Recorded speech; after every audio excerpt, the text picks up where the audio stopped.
Pathway to the Podium is back in your feeds with a new episode and a new guest. Florida Man joins pod. Would like to welcome CBS Sports NFL analyst JP Acosta to the show. JP is a writer on the CBS Sports website and appears on CBS Sports HQ. Additionally, he is the co-host of the podcast Pushing the Pile. How's it going, JP? It's going great. It's going great. Thank you for having me on. So you had a very busy and exciting weekend recently. Would you care to describe that? Yeah, I got engaged to my girlfriend, now fiance, Lauren Stevens. We've been dating for almost 3 years. She has seen me grow, change throughout multiple jobs, throughout multiple things happening in life. And I had that date planned for the last year and a half. So I spent Nice. the Okay. last year and a half preparing for that moment. And it felt super special in the moment. I can't stop going back and looking at our pictures, looking at all the videos. So I'm like, man, that really happened. And it's such a super exciting thing. And now I'm happy and I'm excited to be engaged and I'm excited to go plan a wedding. That's awesome. Do you have a date yet for the wedding, or are you still trying to figure that out? We're still tentatively trying to Yeah. figure that out. We know it's going to be in 2028. It'll Okay. be in April, I think. I'm not sure yet. We're still trying to figure out all the details, but we do know it's probably going to be in 2028. Wonderful. And out of curiosity, I realized there was a lot of planning that went into this. Would you care of sharing some of those plans that you had here in order for the rest of us, when it comes to any tips you might have? Okay, Yeah. absolutely. So, like I said, I've been planning this for a year and a half. I knew that I was going to marry Lauren from the minute I met her. That was going to be the one for me. She was going to be the one for me. And I knew that I wanted to do it in the botanical gardens. That's over by us, the Harry P. Lewis Botanical Gardens. But I knew that I couldn't get her out there all dressed up, or else she'd be very suspicious. Mm-hmm. So I had to disguise it, and we're getting professional headshots for her website that she's going to make because she sells art. She's an amazing artist. She does all this beautiful artwork of our plants outside our apartment that we have. So I got her to do the headshots, get professional headshots for the website. And in that, I was able to propose and turn it into an engagement photo shoot. We spent the little weekend on a little vacation to kind of mask the surprise inside a surprise, again, just to make her less suspicious of me. But I think it all went to plan. I was able to get help from her mom with her engagement ring, which is I I got her grandmother's wedding ring and engagement ring soldered together, and I was able to put it together for her. So it was a lot of thought, but I love how it came out. I love the entire process behind that this weekend, and I would do it again every single time. That's truly awesome. Congratulations. Seriously, congratulations. Thank you so much. All right, so let's transition now a bit to your background. So again, you are a writer for CBSSports.com. You've been covering the NFL for some time now. When did that start? When did that interest in the NFL begin for you? Well, I always knew that I wanted to do something within the world of sports. I grew up playing sports my entire life, grew up playing football my entire life, and played up through high school, was going to go play at a Division III in Ohio, decided not to. I tried to walk on to the FAU football team. That didn't happen. So I decided to pivot into talking about the sport. And it started while I was at FAU. I was a co host for an FAU radio show. I do color commentary for football games, basketball games, and I was a writer at the University Press. So I think it started there where I was sort of like, I know I want to do this and just want to talk about the sport. And then I was able to turn that into writing for Big Cat Country, which is SB Nation's Jacksonville Jaguars affiliate. That's my favorite football team. So I think it all started with me just like not really knowing what I wanted to do after playing football. I knew I wanted to talk about football, but I knew there were multiple ways to go about that. So it just came down to just trying different stuff and seeing what worked. And you also got a master's at Northwestern, right, in Yeah. journalism? Yep. That was in, I believe, August or September 2021, graduated in August 2022. It was incredible. It was my first time living by myself away from my family. It was up north. I'd never lived up north. I only brought one big jacket, which was a terrible miscalculation on my part. But the connections that I made, the experience that I got, and I was able to truly find out there that I wanted to discuss and talk about the X's and O's and analytics and film watching of football rather than being sort of a beat writer, feature writer. I thought going in that I was going to want to be a feature writer. And then I realized there, I'm really good at and I'm really confident in talking about the game. So I just pivoted from there and the rest is history. And you also do a lot of scouting, correct, as well? Yes, that Could you is. just could you describe your process with that? Yeah, so I think the process, if we're just going to use, for example, I use the 2027 class. I've started a little bit of scouting this offseason, mainly because, getting engaged, I was on vacation mode. So I wanted to make sure that I put all my time and effort into the engagement. But now, like over the summer, the process is I want to watch at least 4 games of some of the top prospects that are in this upcoming draft class, get at least a preliminary grade on them. And then from there, I'll be able to go into the season with a nice knowledge base of the player and then see how they grow from game in, game out during the college football season.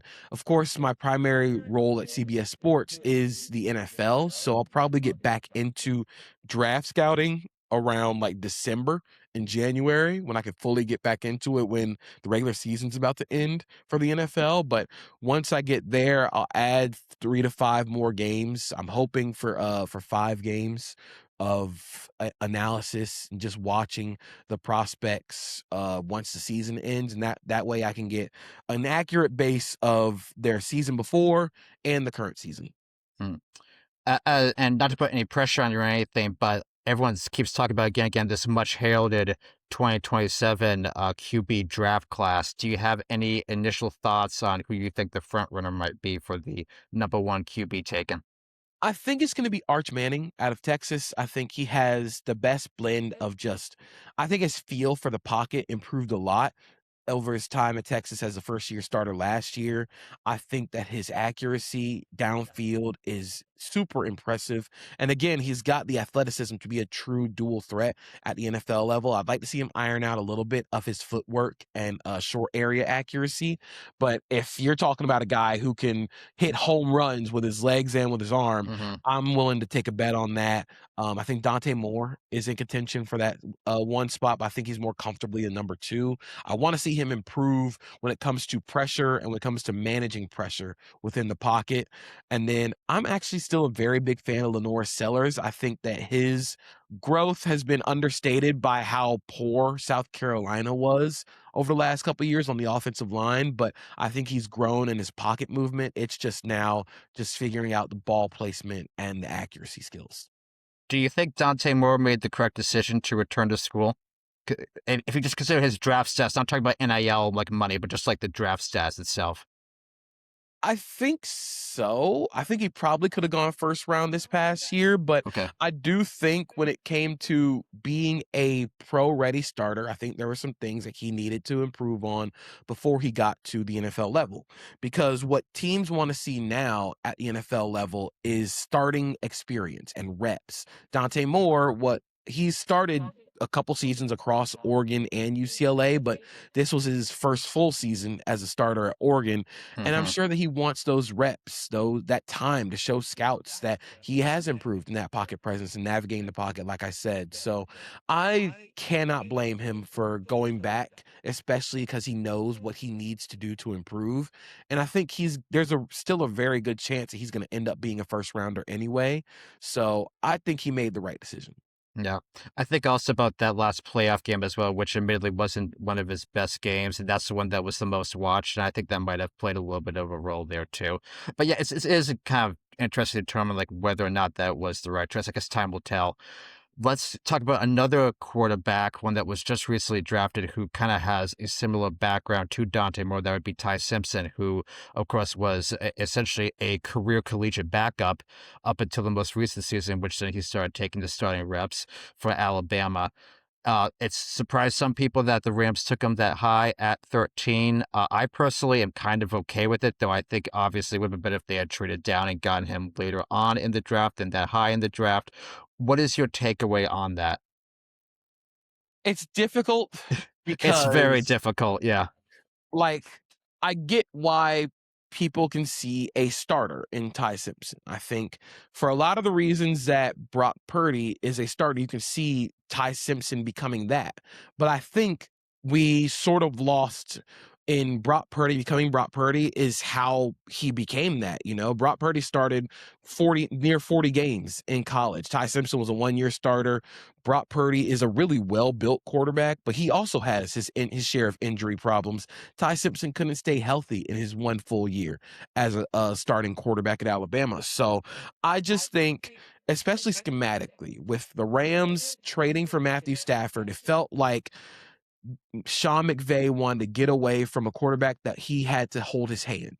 They wanted to get away from the Jared Goff style offense, but the biggest pro for Ty Simpson was that he could run like a Jared Goff similar offense, and that's not what the Rams want to do. They want a quarterback who can make Sean McVay right even when the play call isn't right. So I just don't think Ty Simpson has those traits. Now, we'll probably come back and see this in 3 years and see what happens if Ty Simpson's even going to be a starter then, but I just think that for a team that can win now, I think there were better players there to help bridge their win now and winning in the future.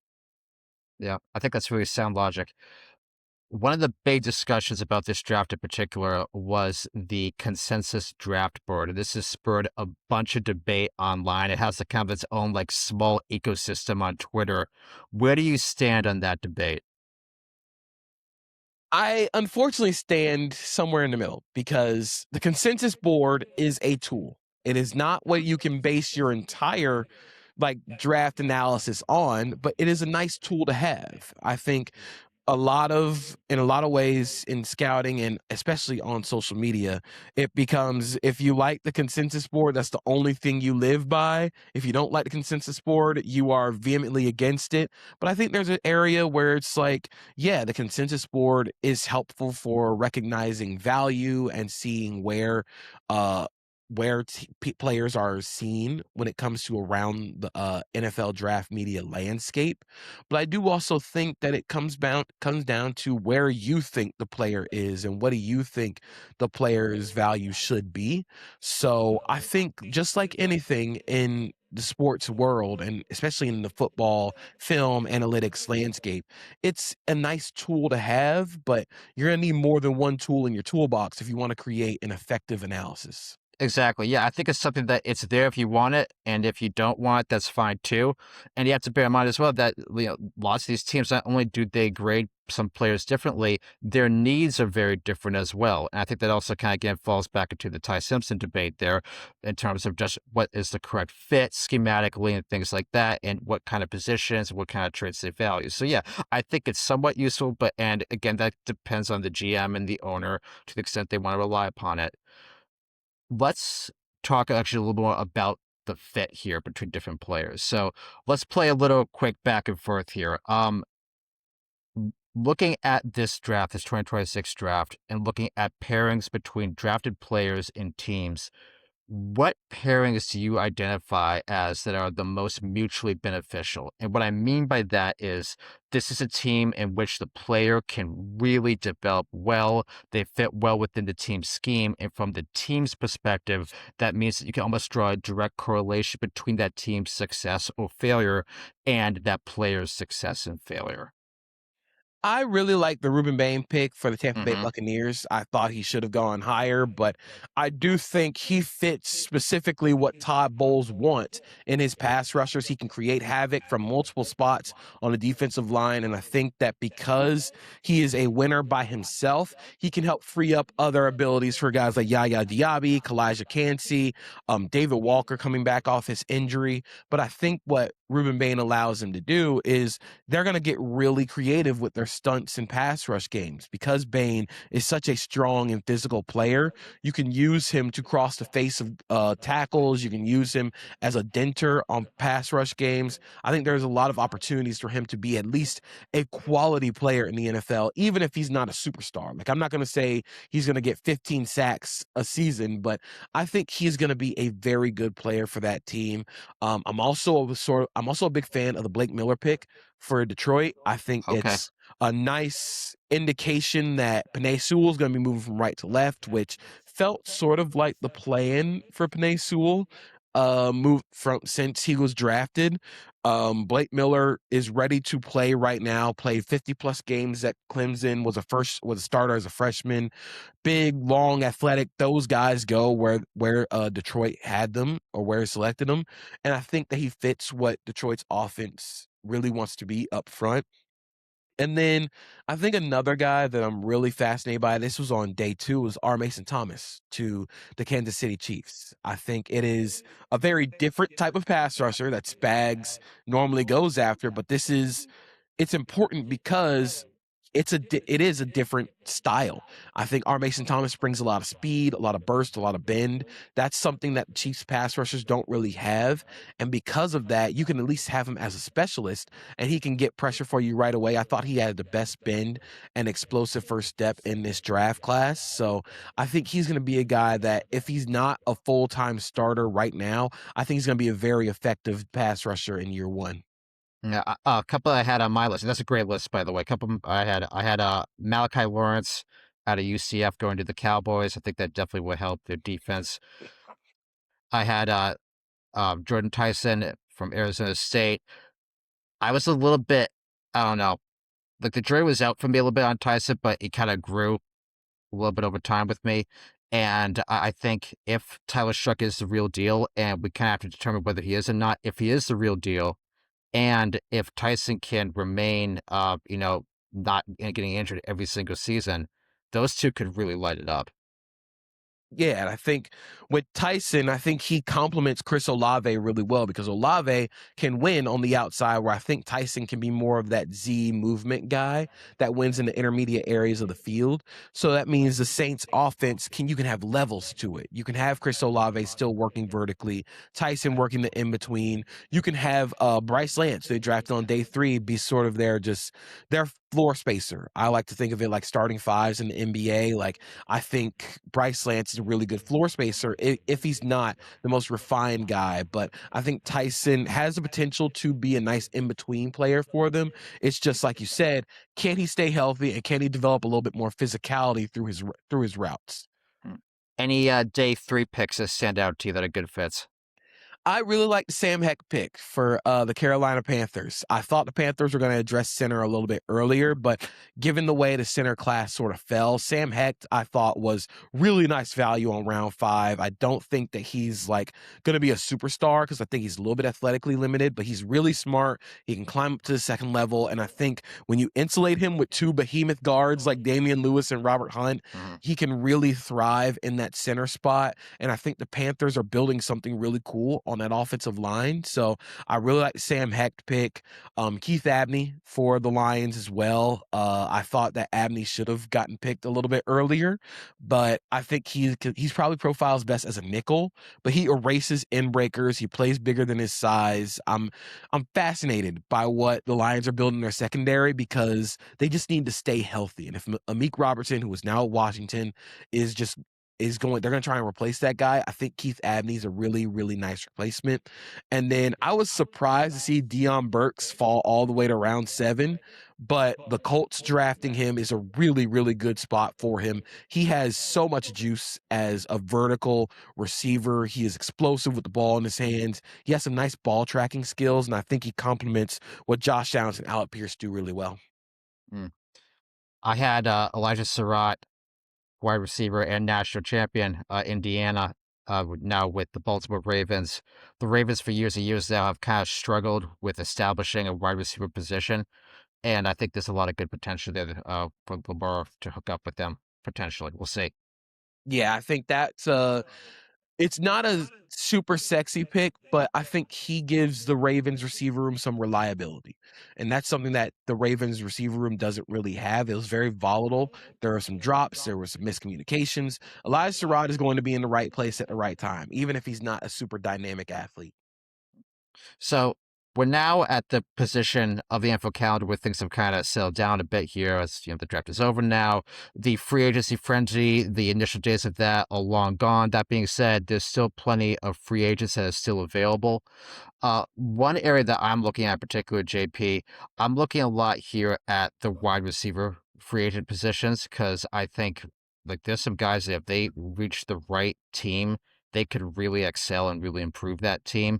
So one that I'm looking at, Stephon Diggs, obviously, he was with the Patriots. He was recently found not guilty in regard to strangulation and assault charges. I'm intrigued if potentially he could maybe, I don't know, have some sort of reunion with the Bills. I wouldn't even rule out the Patriots, actually, or if he goes someplace else.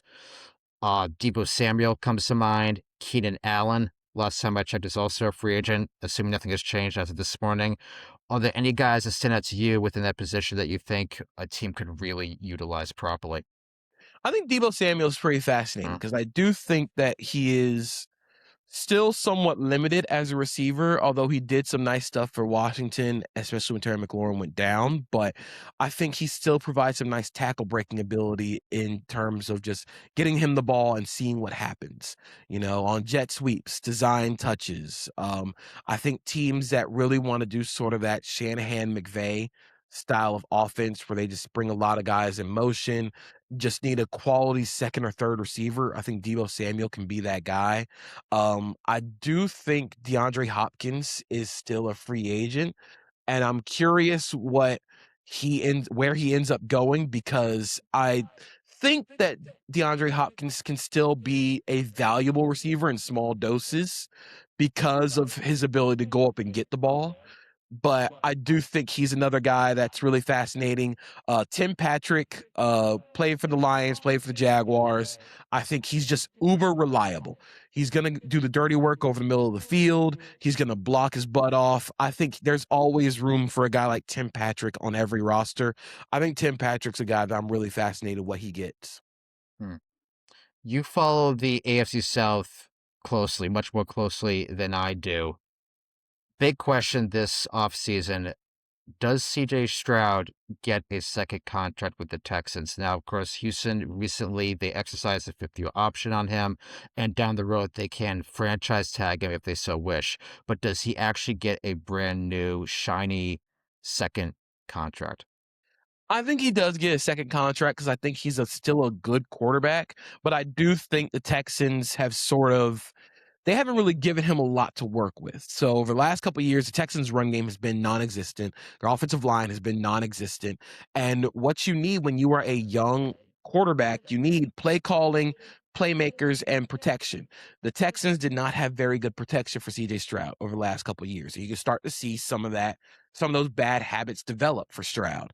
Although I still think that he can be a very good quarterback in the NFL, I don't think that he just forgot how to play quarterback. I do think that having the proper protection for him and sort of insulating him a little bit with the run game might be a little bit more helpful than people think. So I think he gets a second contract because I think the chasm between like good and average quarterback play to below average is super wide in the NFL. And the Texans are in a spot where they can win the Super Bowl right now. And I think Stroud can be that guy for them. It's just helping him stay upright and keep him from developing those bad habits. Yeah, and you think again, since they made the playoffs, they're in that position where it's kind of difficult for them to really secure a draft pick that would correlate with a round one quarterback. I mean, they could always trade up, but that's difficult. So they're kind of in that no man's land here, in which they kind of have to go with the guy they have. And there are times where Stroud actually looks quite good. So, I mean, everyone's going to remember again, kind of, so what we were talking about with Moore earlier, the postseason run did not look so good, but there are definitely elements over that season and, of course, prior seasons where he looks extremely good, sometimes even downright spectacular. So, yeah, again, this is one of those time will tell situations here, but it's something I'm certainly paying a close eye on. Looking at quarterback contracts, JP, who do you think is the next candidate that's really going to set the market for the position? That's going to shatter, the new record for most guaranteed money, greatest average, etc. That's a fascinating question. It's a very interesting question because a lot of the elite quarterbacks are already signed are already still under contract. I think Lamar Jackson potentially could be looking for a new deal. He could reset the market.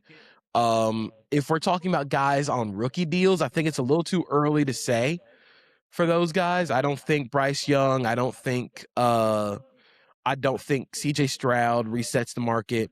I want to see another year of Drake May and Caleb Williams to see what happens there. But I think those guys could potentially reset the market. But I think right now, when it comes to sure bets, when it comes to getting that new, shiny, like big market deal, I'm going to say Lamar Jackson and Justin Herbert. I think Jackson has a 2028 void in his contract. Herbert has a 2030 void, I believe. According to Over the Cap, I think they both could be around the range where they could get another big deal as they enter their age 30 year. So I'm curious on what happens there. I'm curious what happens with Patrick Mahomes because he is still, I would argue that in terms of contract valuation, Patrick Mahomes might have the most underrated contract in the sport. Yeah, I'd say so, So yeah. I'm curious what happens if they try and go back to the negotiation table, but I think those guys are probably going to be the ones to reset the market before any of the guys on rookie deals do. Yeah, and I think another factor as well, you think a few years ago when the NBA agreed to the new media rights deals, and of course that resulted in a massive increase in the salary cap.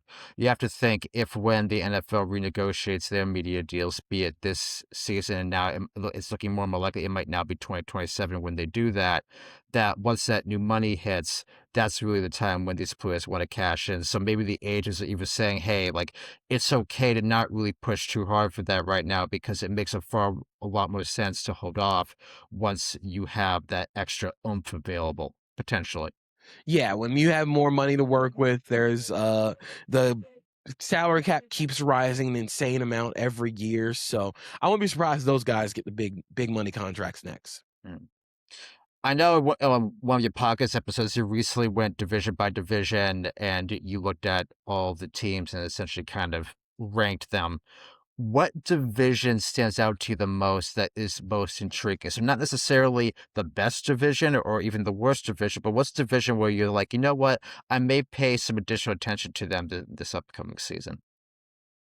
I think the NFC East is really fascinating to me because it feels like there's potential for at least, I mean, the top two teams, the Cowboys and the Eagles, to potentially be Super Bowl winning teams. I mean, we've seen the Eagles do it before, but I think this year is going to be very transformative for them. It's a pivotal year for Nick Sirianni, pivotal year for Jalen Hurts. They're going completely away from what has worked before in that offense. Jeff Stoutland no longer there, so one of your biggest aces being the offensive line is now, I wouldn't say it's no longer an ace because that offensive line unit is still talented. It's one of, if not the best unit in football.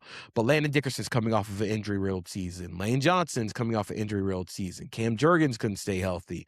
And you're adding on top of it, new offensive coordinator Sean Mannion coming from Green Bay is going to add a lot more under center, like wide zone to this offense, which is something they never really majored in. So I'm curious on what happens with Philadelphia, especially because that defense is ready to win a Super Bowl right now. Can the offense do it without potentially AJ Brown? I'm curious to see what happens there. The Cowboys have made a lot of really nice moves defensively. I still think the Micah Parsons trade was, and everything surrounding the Parsons trade was a disaster. Mhm. But I do think that they have made some really nice picks. Caleb Downs is going to be a star in that defense. I think he's going to be really fun there. And the offense is going to be very good for at least this year. I'm curious what happens with George Pickens on the franchise tag because it feels like they're sort of playing it along. And if he plays really well again, you're going to have to reset the market for George Pickens. But even outside of that, I'm curious in the Commanders. Their defense looks really good on paper. Sonny Styles is my favorite player in this draft class. I think the offense is very fascinating. I wonder if they try and get a little, and I say this not to say the offense shouldn't be centered around Jaden Daniels, but I think making it less reliant on Jaden Daniels scrambles to be effective is a good thing to keep Jaden Daniels on the field and keep the offense more sustainable, because we've seen those scrambles be a little high variance. When they work, they work. When they don't, he's getting hurt, and the Commanders look like they did last year. So they're probably going to go a little more under center. They want to use a little bit more of the ground game. I'm curious with their running back group, can they get the most out of that group? But I kind of like the idea, especially if they add a guy like Brandon Ayuk. I don't know how much Brandon Ayuk will help this team out, but I think the idea of Ayuk as a wide receiver too could be really helpful for them. So I'm curious in what the NFC East is. I haven't even talked about the Giants, who Yeah. I I think I'm a little more reserved on my expectations for the Giants, because I want to see that offense in full action with the brain trust of Matt Nagy and Greg Roman together. I don't know what that's going to look like, but I think a John Harbaugh team is going to be physical. They're going to be aggressive, and I want to see how that plays in NFC East, where everybody is looking to load up and try and chase the Super Bowl. Yeah, I think it's going to be a very compelling division. It's really ironic in some ways. We look at both the Eagles and Cowboys in particular, that they're almost polar opposites of each other. What really weighed down the Eagles was their ineffective offense, while the defense, like you said, is pretty stand out. And then conversely, with the Cowboys, their offense was spectacular, but their defense was absolutely horrendous. So if both of those teams can essentially stay afloat on the things they're good at and then up the things they are bad at, then you have to think that could be a very, very tight race there. And then, It could yeah, be. It could be a very tight race, and it could be a very interesting NFC, especially with the NFC North looking dangerous again. The NFC West having 3 legit playoff teams. I don't know what's going to happen in the NFC South. The NFC South is one of the most fascinating divisions in any sport. So I'm curious what happens in the NFC. when it comes to something that has also raised a lot of curiosity among fans is Kyler Murray and the situation right now with the Minnesota Vikings. I personally do not see this as really a QB competition at all. I think, given the fact that Murray has much more experience than JJ McCarthy and has proven at times that he can be actually pretty reliable as a quarterback, that he definitely has the inside track here. So even though I know the Vikings have publicly said, hey, this is going to be a true QB competition, I'm very skeptical of that. What is your take, number one, on the Kyler Murray acquisition? Bear in mind, of course, as well, that they're essentially paying the veteran minimum here, which is an absolute steal. And number two, do you think the Vikings can be true contenders here with either of those quarterbacks at the helm? The idea of Kyler Murray in the Kevin O'Connell offense on the surface probably doesn't look that great. But I think if Kyler Murray can be an under center quarterback, I see the vision.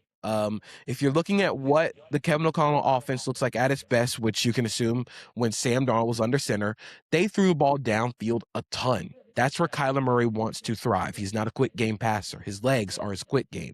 So I think if you want to try and get the explosives back in the offense, I think that's probably the hope for Kyler Murray. And then he can regain some of that athleticism that I think he lost over the last couple of years. But I do think like there's a chance for it to work. It's just if Murray's going to acclimate to being an under center quarterback mostly full time in Minnesota. But I think if Murray works out, like this team is still very talented. I think outside of the quarterback spot, they did not have a very healthy offensive line, so I'm curious if they can keep that offensive line healthy, and their secondary depth was not great, so I think with Brian Flores, you can get anything, like, you can make chicken crap out of chicken into chicken salad if you got Brian Flores on your as your defensive play caller, but I do think that Minnesota team could be a dangerous team in the NFC if Kyler Murray is the quarterback and if it works out. And that's not me saying JJ McCarthy isn't going to work out or he's not even going to get a shot, but it feels like if we're going off of which quarterback is the most talented and helps this team to win right away, it's probably going to be Kyler. And similarly, in Atlanta, you have Tua and Michael Penix. Where would you give there? What would you give the inside track to there between those two? I'd still give it to Michael Penix. I mean, Really? Okay, interesting. All right. we have seen Tua in this offense before. We have seen the highs and lows. I just think that he is a very limited player. It reminds me a lot of Kirk Cousins against Michael Penix. The appeal for Cousins and Tua over Penix is they throw the ball over the middle of the field really well. Tua throws the ball over the middle of the field at almost an unconscious rate. Like when you watch him throw the ball on those design play action, like drift shots over the middle, it's like he's just throwing it knowing that the receiver's going to be there, like hoping that because he saw it in practice, it's going to be there. The problem is on second reaction passes, I just don't think that Tua has it, especially like we've talked about, like outside the numbers, like he doesn't have that strong of an arm. That's true. But for me, it's the second reaction stuff. It's those throws where like the first read isn't open. He has to create. That's not his game. I think when Penix comes back healthy, I think he should be the starter because he at least shown the ability to create a little bit and he has the ability to be explosive outside the numbers. And I just think that we haven't really seen him with Stefanski's offense, where I think with JJ McCarthy and Kevin O'Connell, we've seen JJ in that O'Connell offense. I just worry for Penix, like this is another ACL injury on top of a litany of ACL injuries. Like I just don't know what's going to happen there, but I do think that if both guys are going into the offseason healthy, I do think Penix should be the starter. Kirk Cousins, as you mentioned, no longer with the Falcons. He now is with the Raiders, and essentially it's going to be serving a mentorship role to the number 1 overall draft pick, Fernando Mendoza. It seems like the idea right now is that Cousins will be the starter at first. JP, do you anticipate Cousins playing the entire season? This is the age-old debate. When do you start the number 1 overall QB? I think we're going to see Fernando Mendoza by like week 6. Okay. Week 4, week 6. I think that's probably going to be the best range for him just to get him acclimated to the NFL. I think you let Kirk Cousins take some of the early hits and just let Fernando Mendoza come along slowly. But I think by week 6, he is going to be the starting quarterback for the Raiders. It just makes too much sense to get him in there to just see what's going to happen. You can't draft a quarterback number 1 overall and not see what you got for the entire season. One of the big talking points about Mendoza entering this draft process was, of course, that he didn't play under center barely at all. It was just a handful of snaps. And conversely, Ty Simpson did a lot more of that. That being said, though, it seems like the vast majority of college football quarterbacks at this point do not really do a lot of under center. So I don't know why this was emphasized with Fernando Mendoza so much. I think we got a little bored during this draft season. Yeah. We know Fernando Mendoza is going to be number 1 overall pick.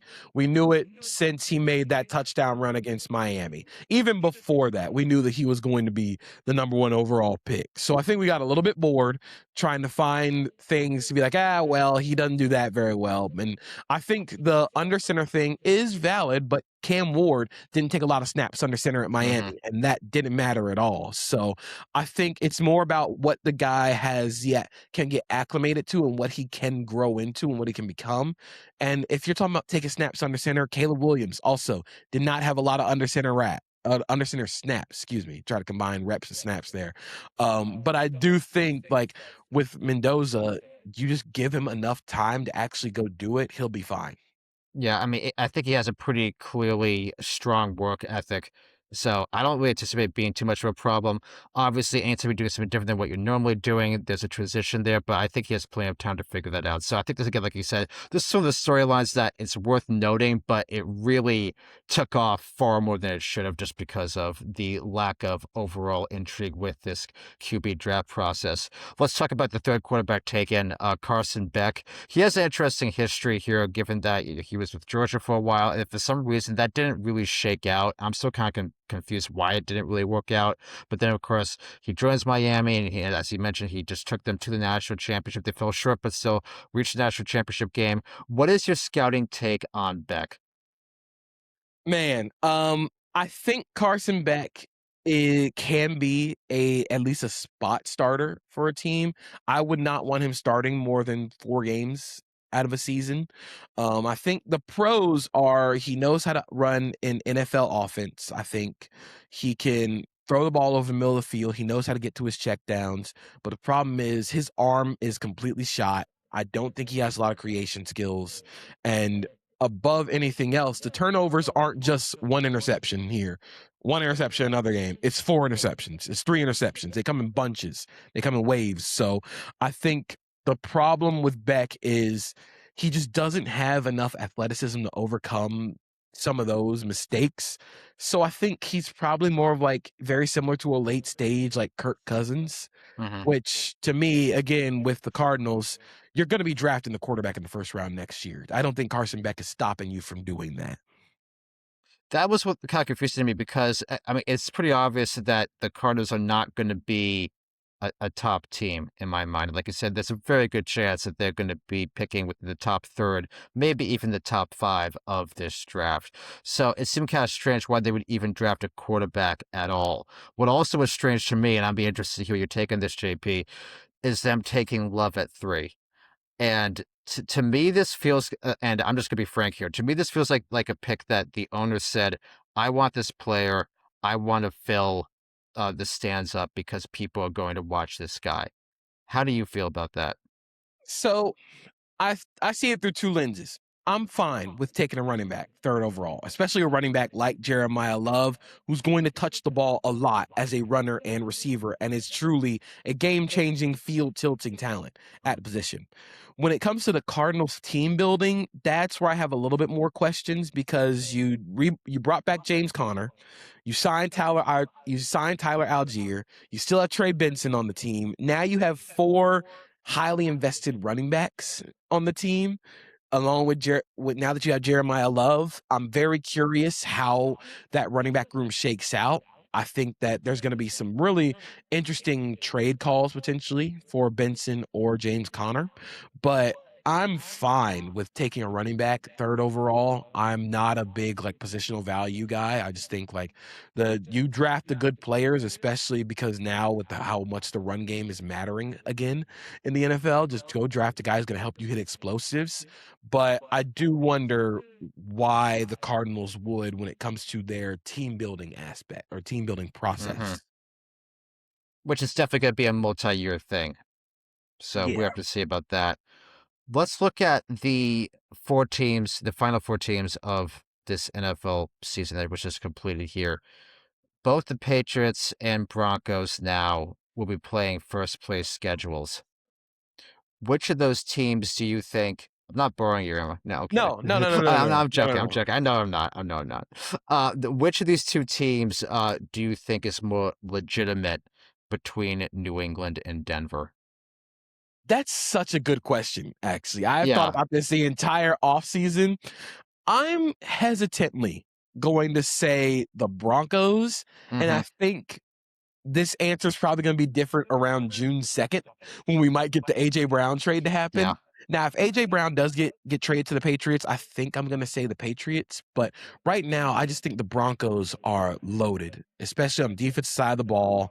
They brought in Jalen Waddle. They traded for Waddle from the Dolphins. I think he is exactly what the Broncos need when it comes to their passing game, when it comes to blending what Courtland Sutton does well, when it comes to getting some more explosives out of that offense. I think the offensive line is still very good. I'm a little worried about their run game and just the ability to just be sustainable on the ground without using Bo Nix's legs too much. But I think having Jonah Coleman is going to really help, especially with J.K. Dobbins recovering from that Liz Frank tear. But I do think once we get the A.J. Brown trade news, I think I'm going to lean more towards the Patriots because just the idea of A.J. Brown and Drake May, potentially. I'm not saying that it's going to happen. I have no insider sources. I have no information here. But I am saying, like, if it does happen post June 1st, I think the Patriots would be the team that I'd lean towards. So A.J. Brown is that much of a game changer to you? I think he is, especially for the Patriots, because the Patriots, if you look at them right now, Romeo Dobbs is a very good number 2. They have a lot of very good number 3s. I am a fan of Josh McDaniels as a play caller. I think their offensive line is going to grow now that people are in their natural positions. I think Elijah Vera Tucker is going to be a very helpful player. But you add A.J. Brown to that, and that offense gets a stick of dynamite. I think that they need a true dominant ball winner. And I think A.J. Brown is a ball winner, and I think Drake May will get him the ball a lot. So I think if he is motivated, if he is ready to go and play winning football, not to say he didn't play winning football with the Eagles, but if he's motivated, I think A.J. Brown is a math changer for the Patriots offense. Turning to the NFC finalists, Super Bowl champions Seahawks and the Rams. Most odds makers right now favor the Rams heavily as the more likely team to win the next Super Bowl. Do you stack them the same way? I do right now. And the reason that I do is I'm a little worried about the brain drain from Clint Kubiak leaving. That's the biggest thing that's really the only question I have for the Seahawks is the brain drain there, and losing Kenneth Walker loses some explosiveness in that ground game. You're going to be a little bit more reliant on Sam Darnold in that passing game. So I wonder how that offense adjusts without those two players, but that defense for Seattle is going to be really good once again. They have the talent already locked up. I think they're just going to get better. Nick Emmanwori's just going to get better. Devin Witherspoon's just going to get better. They have so many talented players, but I do think I have less questions about the Rams offense than I do the Seahawks offense. But again, that's also reliant on keeping Matthew Stafford and Devontae Adams healthy. So I would put them in the immortal chamber for the whole summer like they did last year, and just bring them back out by week 1 of the regular season. I think that's a good idea, without question. What one team, or a couple teams if you want to, is the most under the radar team that you think can really exceed expectations? The one that almost no one's talking about right now. They don't necessarily have to make the playoffs, but come the end of January 2027, it was be like, wow, they really did a good job. That's a really good question. I'm gonna go with the Panthers Okay. hesitantly. I'm hesitantly saying the Panthers because I think a lot of it is reliant on what Bryce Young looks like, but I really do like the additions that they made on both sides of the ball. I think the offense has some layers. I think they added speed with Chris Brazzell as their third receiver. I just want to see if Bryce Young can elevate his play to at least being a quality starting quarterback. He doesn't have to be a top 10 guy, but if you can at least get him around QB 13 to 16, that's perfectly fine with me. And then the other team that I think is a little under the radar right now, I think I'm gonna say the Lions hesitantly because it's odd because the Lions have been one of the better teams in the NFL for the last couple of years, but I think a lot of people saw Ben Johnson leave and like, the brain drain, the juice is gone. But I think if they're just healthy on the offensive line, which they should be this year, if their defense stays healthy, which has been an issue every year for them, but if their defense can stay healthy, I think they're going to be back to being major players in the NFC once again. I just think they're too talented. They're such a talented team on the offensive side of the ball. They have so many impact players there, and I trust what Dan Campbell has built. So I think that they're going to be impact players in the NFC once again. I definitely agree with you with the NFC South there with the Panthers now that I think about it, just because, like we mentioned earlier, that division is so up for grabs. And again, they actually, they won it. So, they can do it again, hopefully maybe with a winning record this time. But considering how they went toe-to-toe with the Rams twice, you have to think that they maybe could actually be the favorite right now. Even though, again, given the market size, they aren't really talked about too much. It definitely is a possibility. With the NFC North, conversely, I mean, that is a very hard division, and we've already touched upon those teams. Though we haven't talked about the Packers yet at all. I'll come to think of it. What's your take on the Packers? Because last year, you think back to that Week 1 game that they played against, I think it was the Lions, and everyone was like, "Oh, this is the Super Bowl team. They're well on their way. This is the moment." And then that never really happened. So part of that was, of course, the Parsons injury, but like, is this a Packers team? Do they have the pieces in place right now for a Super Bowl run, or are they not fully there yet? I think they do. I think if you get Tucker Kraft, their tight end, I love and that guy, by the way. I think he is fun really player, special. really Yeah. fun player, so good after the catch. I think if you get Tucker Kraft and Micah Parsons back healthy, that is a Super Bowl caliber team. But I do also wonder what Jonathan Gann is going to bring to that team as as a defense coordinator, excuse me, because they're going to be changing their fronts. Like they're going to be going from a 4-3 to a 3-4. I still think they need an actual nose tackle. So I think if they're able to fix up some of their issues against the run, which is the fact that they were just too small, I think that's going to be their biggest issue is do they have enough size to defend in the run game? But their offense should be really good. I think they are once again going to be a good offensive unit. I'm a big fan of Jordan Love. I think he gets a little overhated because he is the next Packers quarterback, and I think there have been struggles with turnovers, but the dude is really good, especially when it comes to avoiding sacks. So I think if you can get him with that young group of receivers, they can play a little bit better, not drop the ball as much. I think that team's going to be really good again. Mm. As we begin to wrap up here, one thing that I really appreciate, JP, was some of the pieces you had on CBSSports.com.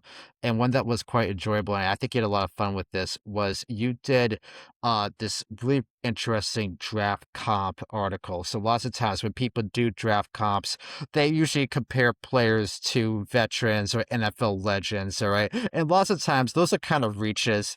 Everyone's like, oh, it's the next Peyton Manning, it's the next Tom Brady or whatever. Right? Everyone kind of is like, well, yeah, whatever.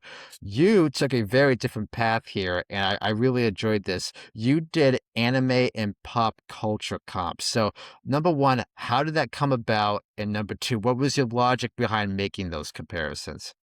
That's a great question. I love that you asked it because it is one of my favorite stories to write every year. It started when I was at SB Nation, and I think it was the 2023 draft with Jalen Carter, Bryce Young. And I think I just kept seeing a lot of comparisons where it's like, oh, this guy is going to be the next Randy Moss. He's going to be Myles Garrett, or he's going to be like all these players that are peak, like this is like Hall of Fame caliber talent. And the reason I'm not a big fan of player to player comps is because they set unfair expectations for Hmm. prospects. I think when you call a player like Randy Moss, like you're setting him up to be like, if he's not Randy Moss, he's going to be a failure. But I do think there are times where like I think they're inaccurate when it comes to playing style.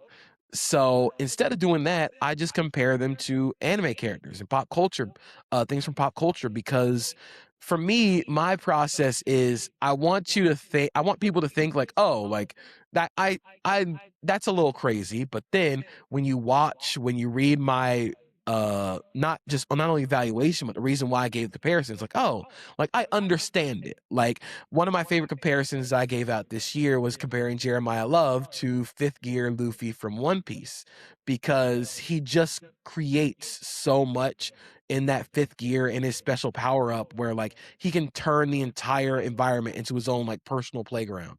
And I think of like Jeremiah Love doing all the spin moves, the hurdles, like he just tries a lot of stuff that not a lot of people do. So I think comparisons like that make a lot of sense and it doesn't provide a lot of really bad or really unrealistic expectations for players.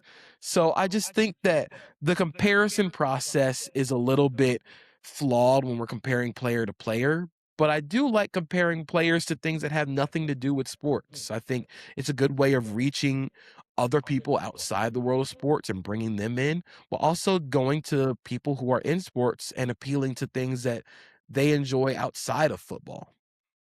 I think it's awesome, and I would highly recommend that you keep doing it, which I'm sure you will, but that maybe others consider doing that as well.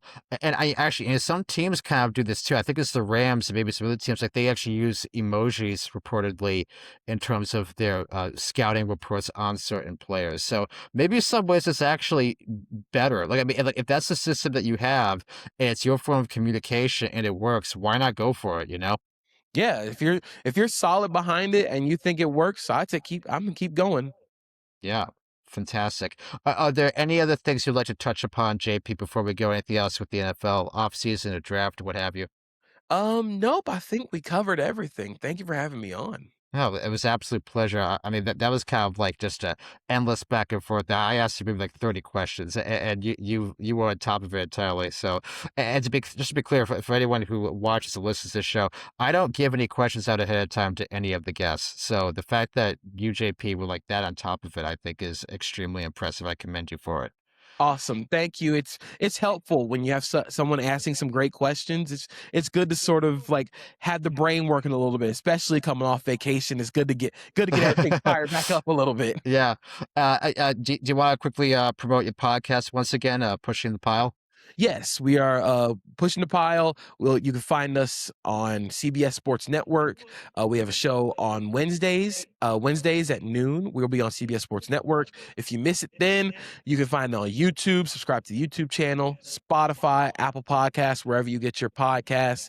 Make sure you find me on CBS Sports Network, CBS Sports HQ, and I also write for CBSSports.com. But I like to tell people wherever football is being played, wherever football is being talked about, you'll probably find me there. Fantastic. JP, this is a wonderful conversation. Greatly appreciate your time and for all of your insights. Thank you for having me. Awesome. Thanks, man.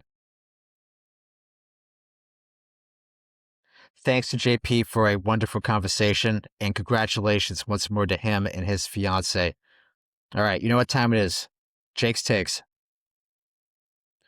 Audience measurement firm Nielsen recently completed a pilot program for a new methodology to measure co-viewing, which involves the use of wearable devices. The idea here is current technology undercounts how many people actually tune into a program, as it is difficult to determine how many people are physically located in a room when a TV is on. Now, this trial showed an average viewership lift of 4.19% from major events, and those events included the Super Bowl, the Winter Olympics opening and closing ceremonies, along with the men's hockey gold medal game, NASCAR's Daytona 500, and the State of the Union address. Now, as of now, this additional data captured is not included in the final viewership tally in the numbers Nielsen reports to its customers. But you have to assume it's only a matter of time before it is included. This marks the latest shift by Nielsen to better capture the actual number of people who consume content and, in particular, are exposed to advertisements. The expansion of the out-of-home metric for the top TV markets in 2020, and subsequently for the entire contiguous United States, along with the inclusion of big data measurements tracking set-top boxes and smart TVs, have bolstered nearly all sporting events. These continuous changes make year-over-year comparisons extremely difficult, and comps to earlier timeframes become little more than a fool's errand. On my Twitter, I used to quite regularly post viewership numbers, but in the past year, I have to some extent moved away from this because, given the sheer number of variables at play, there's no real point to doing it. It's no longer apples to apples, and it's no longer even apples to oranges. It's apples to, I don't know, loaves of bread. They're not even the same food group anymore. Simply put, with all of these boosted elements at play, if your TV show is not experiencing year-over-year growth, well, frankly, you've got a real problem on your hands. Those who seem to gain the most from this new methodology are the highest performers, the NFL and college football. Expect the NFL to emphasize these figures as the league renegotiates its deals with its existing media partners. Now, those negotiations originally were going to occur prior to the start of the 2026 season, but now may get pushed to 2027. Pay close attention to whether this new co-viewing technology from Nielsen is fully implemented before week 1 of 2026. This is the first episode of this pod since the passing of Ted Turner, a monumental figure in the shaping of American media. A true visionary, his founding of CNN revolutionized the cable television model and ushered in the 24-hour news cycle, which countless other channels would later adopt. He transformed a small local TV station into the superstation TBS, and along with buying the Braves and Hawks, put Atlanta on the map in the process, almost literally. It's not a stretch to say, were it not for him and the increased exposure he gave to that city, there wouldn't have been an Atlanta 1996 Summer Olympic Games. The NBA likewise is greatly indebted to him for the long-lasting and extremely impactful relationship the league had with TNT. Turner also will be remembered by many for his environmentalism and for his philanthropic work. But one part of this incredible man's life which gets far less attention than it deserves is his creation of the Goodwill Games. In 1980, amid rising Cold War tensions, the United States boycotted the Moscow Summer Olympics. The Soviet Union subsequently did the same during the 1984 Los Angeles Games. Turner fervently believed athletic competition could improve international relations, sports as diplomacy, if you will, and in 1985 founded the Goodwill Games. The first edition in 1986 was held in Moscow, and it alternated between Russia and the U.S. before branching out to Australia. Over the course of 6 editions, 5 summer and 1 winter, the Goodwill Games served as an alternative to the Olympics. The competition was at an extremely high level. Prominent athletes such as Carl Lewis, Jackie Joyner-Kersee, Michelle Kwan, and Michael Johnson were among the many accomplished names who participated. Numerous world records were broken. Despite this, the Goodwill Games never were a commercial or financial success, and coupled with mediocre television ratings, the venture folded after 2 decades and was not revived. However, the spirit behind the Goodwill Games, whether quixotic or not, is a school of thought which other international athletic bodies should consider putting into practice. That is, welcoming athletes instead of denying them access because of their respective government's leaders' stances. Selectively choosing which side of an international debate to support will only mean getting mirrored and entangled in controversy after controversy and face accusation after accusation of bias and favoritism. The International Olympic Committee is under new leadership, with Kirsty Coventry having been at the helm since June of last year. Already important changes have occurred under her tenure, perhaps most notably the decision that only biological female athletes may compete in female competitions. It also appears that under her leadership, there is a greater effort to remain neutral when it comes to political conflicts between nations, and that momentum appears to be growing. The IOC's executive board last week said it would no longer be recommending that any restrictions be imposed on Belarus or Belarusian athletes for that nation's involvement in the armed conflict with Ukraine. In rendering its decision, the board cited the fundamental right of athletes to access sport and compete free from political interference or governmental pressure. They likewise emphasized athletes' participation in international competition should not be limited by the actions of the governments, including involvement in a war or conflict. The Russian Olympic Committee, however, remains barred. But as the IOC's executive board made clear, that is due to concerns they have over Russia's non-compliance with anti-doping regulations, concerns which significantly predated the outbreak of war between Russia and Ukraine. Now, to be very clear here, the IOC's executive board issued a recommendation. It is up to each Olympic sport's respective governing body to determine whether to follow or ignore the IOC's desires. World Athletics, that is, running, track, and field, quickly reaffirmed their stance that Belarus and Russia were still banned. The International Tennis Federation likewise confirmed their suspensions of the Belarus and Russian tennis federations were remaining in place.